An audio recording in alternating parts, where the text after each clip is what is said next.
Agora, meio-dia, na sua tela, imagens ao vivo de Lusiânia. Hoje o dia tá bonito, sol forte, mas será que o tempo vai se manter assim por muitos dias? Esse é um dos assuntos do J1 de hoje. Nessa edição eu mostro também que a polícia desarticulou parte de uma quadrilha de roubo de carga que agia aqui no entorno. Os casos de dengue não param de aumentar em todo o estado e os médicos fazem um alerta. Os sintomas podem se confundir com outras doenças e quem opta pela automedicação pode colocar a saúde em risco. No quadro Faz Bem, alimentos que ajudam muito quem já enfrentou um AVC, acidente vascular cerebral, e também para quem quer evitar esse problema. E a história do divórcio de uma goiana que viralizou nas redes sociais. Você conhece a Cleusa de Malicuia? Esses são alguns dos nossos destaques. O Jornal Anhanguera, primeira edição, já está no ar.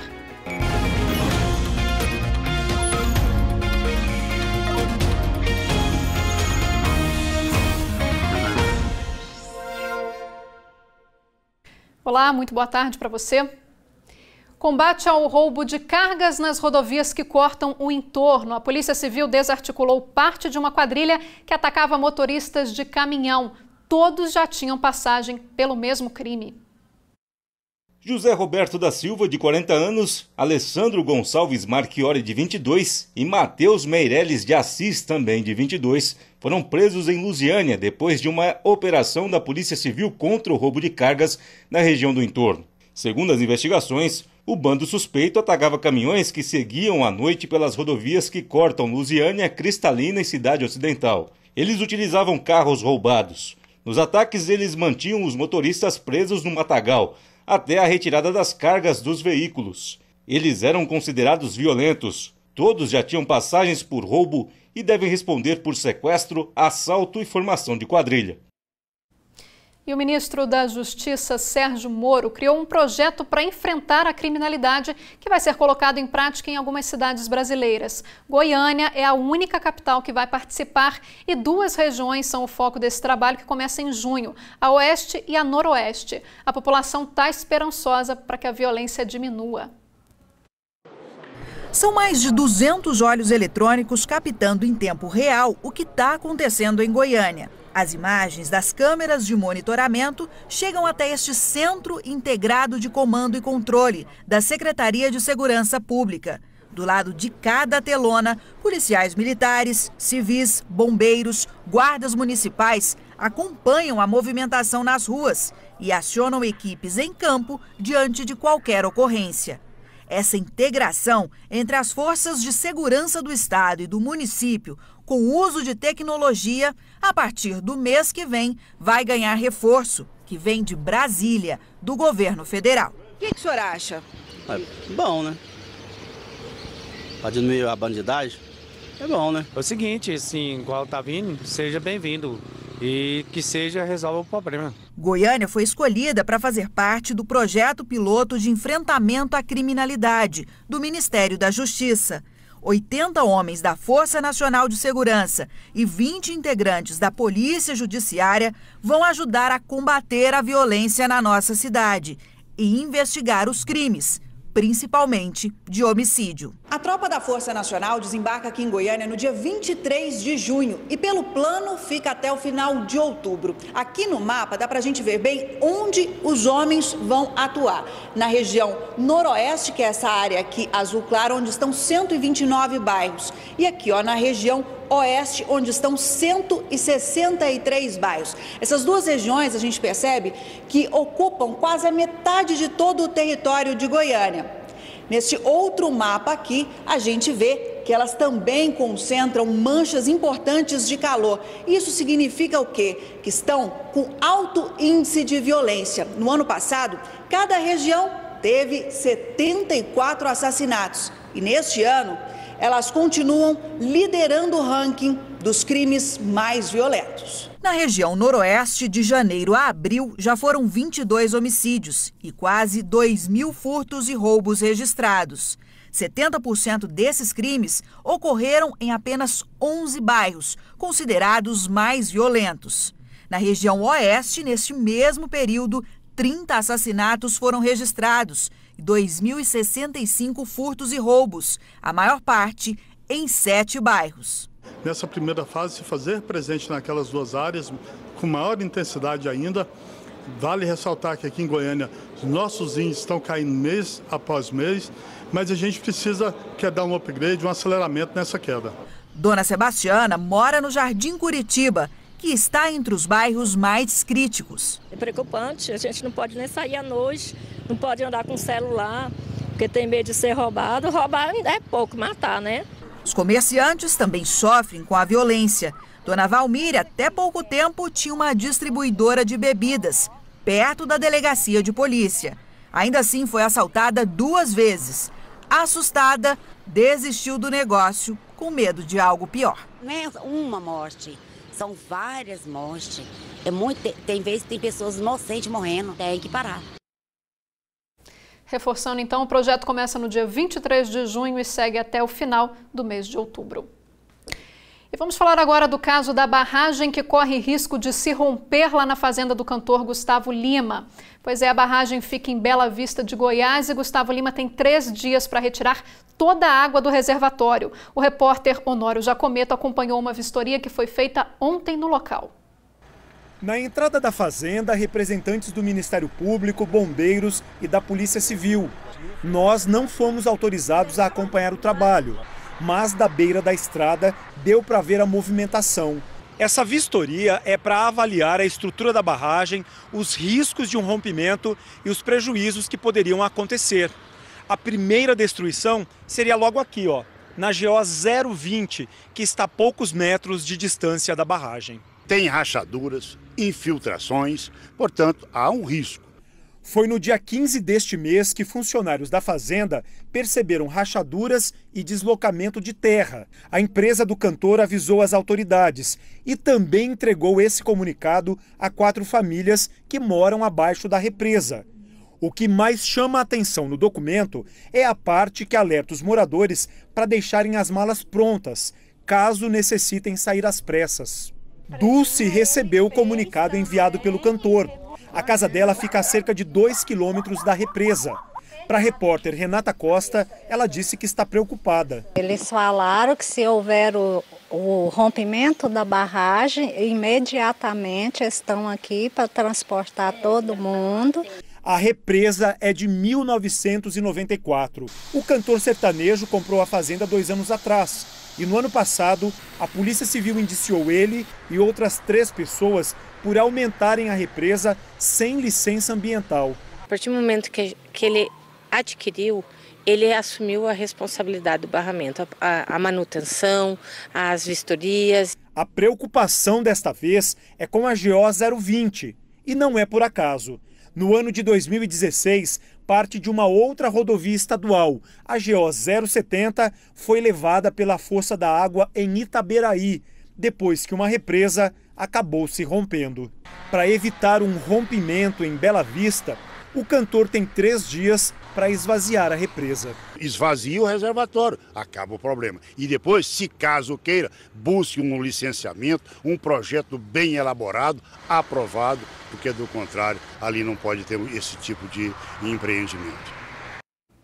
O advogado do cantor falou que não existe mais o risco de rompimento da barragem. Ele também conversou com a nossa equipe ontem. Eu reforço que não está ocorrendo nenhum dano ambiental, entendeu? Ao contrário, né? Todos os nossos trabalhos é no sentido de minimizar, eliminar qualquer dano ambiental. Então, toda a segurança, a gente está agindo completamente dentro de todos os padrões, seguindo todas as orientações da SEMAD, não estamos descumprindo nenhum dos prazos. Então, eu creio que nos próximos dias agora, entendeu? Realmente, essa tempestade passe, certo? E a gente consiga, então, executar o nosso plano para segurança do barramento de uma vez. A assessoria de Gustavo Lima diz que ainda não foi notificada sobre o prazo para esvaziamento da represa. A NR Empreendimentos, empresa do cantor sertanejo, diz que em 2017 deu entrada no pedido de licença da represa e que até hoje faz obras para cumprir o que determina a lei e para evitar o rompimento da barragem. Disse ainda que todo o trabalho segue orientação da Secretaria de Meio Ambiente, Defesa Civil e também do Corpo de Bombeiros. Mudando de assunto, os casos de preconceito e injúria contra a comunidade LGBT vêm crescendo no Distrito Federal. Só nos primeiros 4 meses foram registradas 31 ocorrências. Foi dentro de um clube aqui em Brasília que o Alexandre e um amigo foram abordados desse jeito aí. Aqui não é clube de viado não, aqui é clube de homem. Essa regra aqui não aceita isso, essa regra não aceita. Ah, não aceita viadagem? Não, viadagem não, lá na do portão pra fora. Isso foi há 1 ano e meio. O caso de homofobia foi parar na justiça. O clube precisou pagar indenização por danos morais e fazer um curso contra a homofobia para os funcionários. Fiquei chocado com a atitude dele, né? Porque um abraço desencadeou tudo isso. Ele veio com esse discurso de ódio pra cima da gente, pedindo pra gente se retirar. Foi a primeira vez e até hoje foi a última, graças a Deus. Agora, em maio, mais um caso foi registrado aqui no DF. Um servidor do Tribunal de Justiça foi alvo de ataques de um advogado que disparou ofensas por escrito dentro de uma petição, depois de não ter um pedido atendido pela vara onde o servidor trabalhava. No documento, o advogado Marco Antônio Jerônimo afirma que o servidor é um viado espalhafatoso e que a preferência sexual do funcionário do TJ é uma condição explícita e questionável e que não condiz com as demandas do cargo de diretor de secretaria. Mas o servidor nem trabalha mais naquela área. Ele decidiu mudar de setor há 5 meses, depois de ser desrespeitado pelo mesmo advogado no balcão de atendimento do tribunal, em setembro do ano passado. Uma hora ele me pergunta, vem cá, você é homem? Porque eu sou. E virou para mim e falou assim, porque eu sou homem, se eu precisar eu também te enfrento. E aí a segurança chegou e foi descontinuado o atendimento. Ontem à tarde, nós tentamos falar com o advogado Marco Antônio Jerônimo, mas ele não atendeu as nossas ligações. O número que você ligou não possui o serviço de recado ativo em sua linha. Assim que recebeu a petição com as ofensas contra o servidor, a juíza, para quem o pedido tinha sido endereçado, mandou tirar o documento do sistema e avisou o advogado que ele pode sofrer sanções se repetir essas ofensas. Ao saber da conduta do advogado Marco Antônio Jerônimo, a OAB-DF decidiu abrir um processo disciplinar contra ele, que pode resultar na cassação da licença para exercer a profissão. A atitude do advogado é totalmente reprovada, a OAB não concorda. A gente é uma casa que visa a inclusão, a participação, a liberdade e a gente não, já está definido que não vai ser aceito nenhum tipo de atitude dessa. Então eu sou gay, eu não sirvo para ser diretor de secretaria. Eu sou gay, eu não sirvo para exercer uma função de chefia para esses advogados. E eu estou cansado de brigar. Estou machucado, preciso de paz. Só nos primeiros 4 meses do ano foram registrados 31 casos de injúria preconceituosa contra LGBTs aqui no DF. Mas o número de casos de preconceito é ainda maior.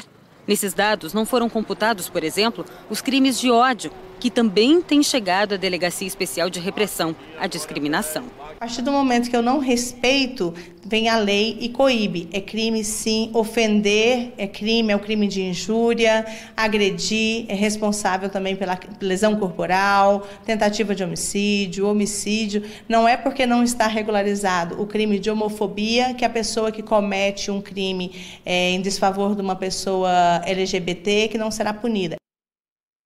E você pode participar do J1 dando a sua opinião sobre as matérias que nós estamos exibindo. Nosso WhatsApp é o 984424000. Por esse número você pode mandar sua sugestão de reportagem.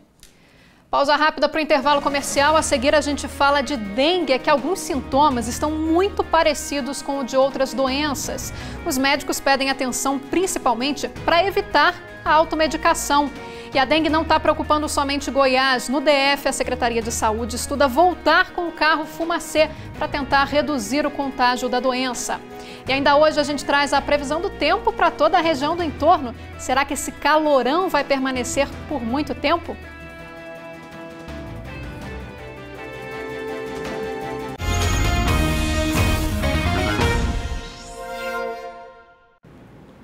Dor no corpo, febre alta e um cansaço extremo são alguns dos sintomas mais conhecidos da dengue. Mas a doença pode apresentar outros sinais não muito habituais, como, por exemplo, vômito e dor abdominal, o que pode ser confundido com outras doenças virais. Esta é a segunda vez que Jaqueline tem dengue, só que agora ela está com muita coceira pelo corpo. Porque a primeira vez eu não fiquei com essa coceira. Já a segunda vez já foi pior, já foi coceira, tontura, dor de cabeça, vômito, febre, dor de barriga.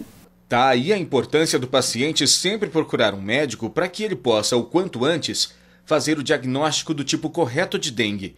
A clássica apresenta febre alta no início, manchas vermelhas pelo corpo, normalmente com coceiras e fortes dores na cabeça e no fundo dos olhos.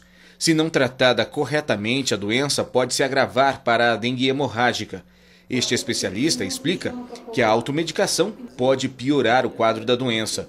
Se você escolhe um medicamento errado, como anti-inflamatório ou um remédio que pode atrapalhar a agregação das plaquetas, você pode fazer um quadro de dengue hemorrágica bem mais grave, né? Então tem que tomar muito cuidado com a automedicação, quer dizer, não se automedicar.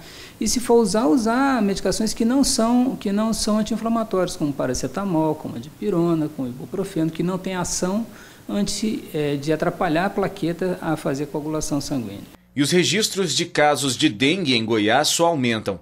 Segundo dados da Secretaria Estadual de Saúde, até o momento, já foram notificados quase 75 mil casos em todo o estado.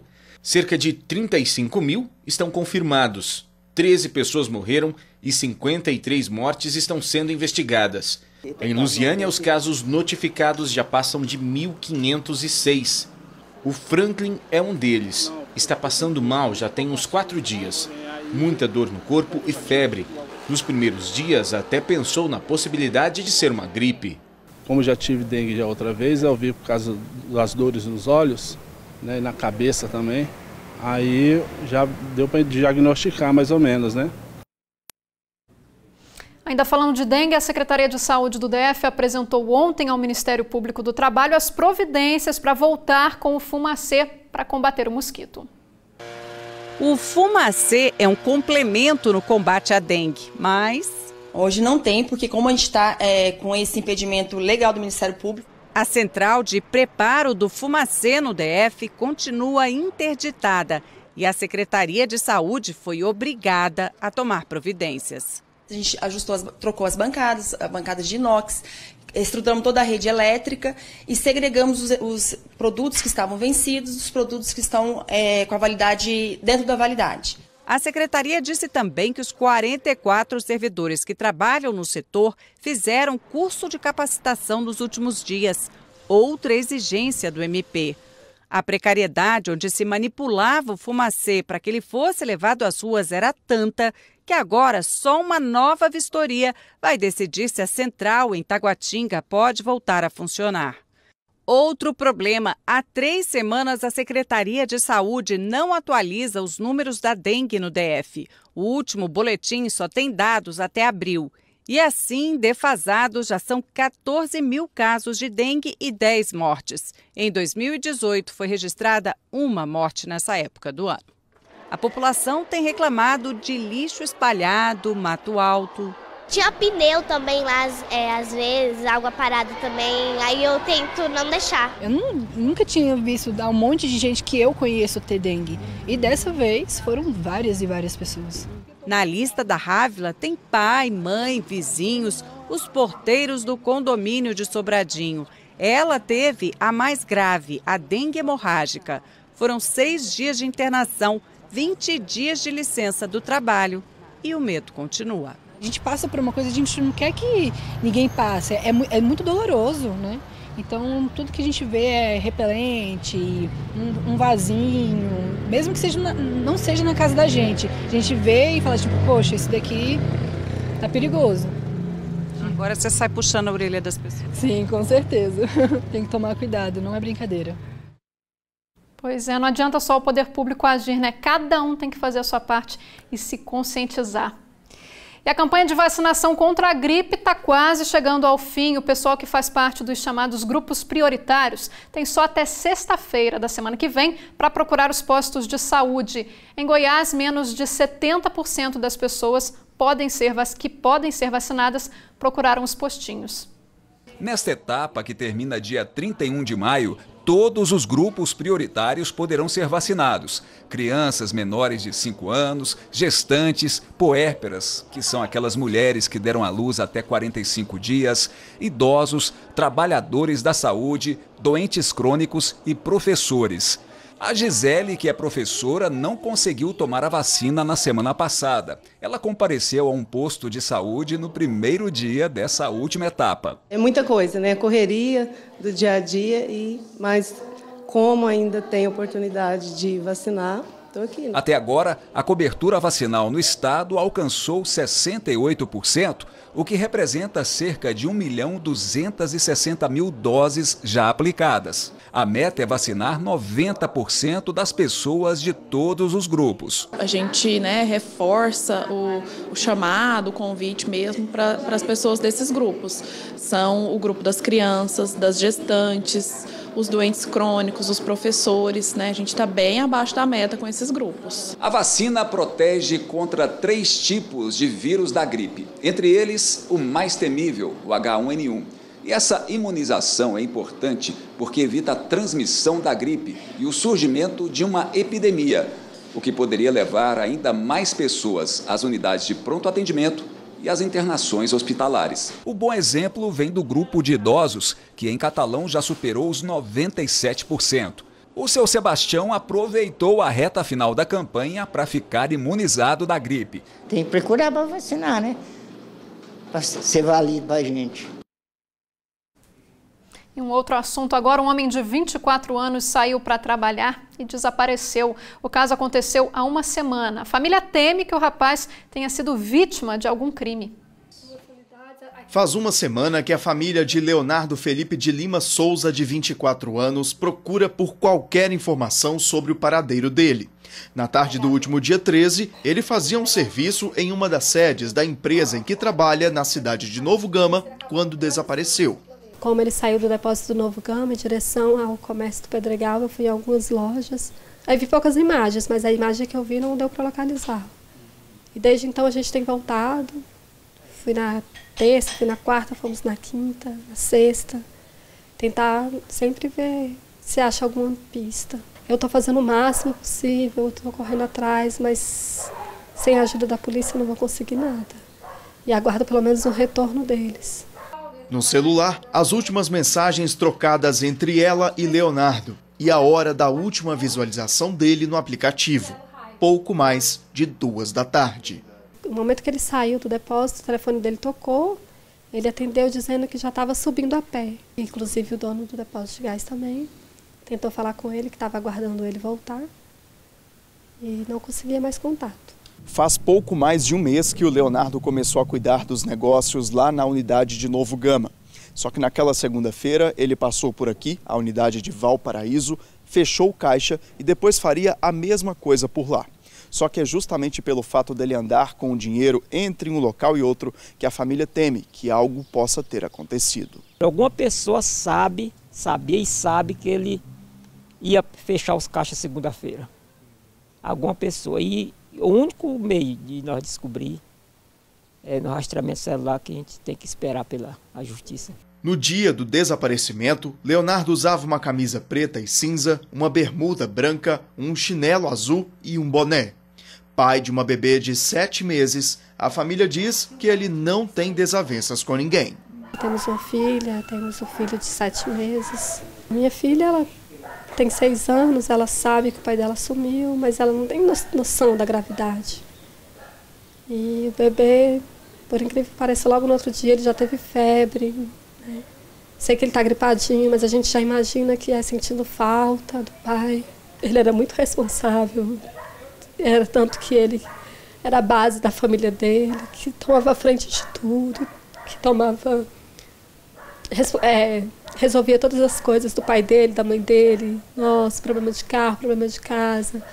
O pai dele está encostado pelo INSS, não está recebendo. Ele ajudava financeiramente também. A mãe dele não trabalha. Ele sempre ajudou todo mundo. Sempre foi a base de tudo. Eu preciso de ajuda de todo cidadão dessa região em torno de Brasília. Agora nós temos que esperar pela justiça, porque nós fizemos de tudo e estamos fazendo, mas eles só liberam o rastreamento do chip do celular de meu filho com pedido judicial. Se você tiver alguma informação sobre o paradeiro de Leonardo, é só entrar em contato com o Disque Denúncia pelo número 181. A ligação é gratuita e você não precisa se identificar. E você pode participar também do J1, tem o nosso QVT que você pode baixar de graça no seu celular, mandar fotos e vídeos e comentar o que anda te incomodando aí na sua região.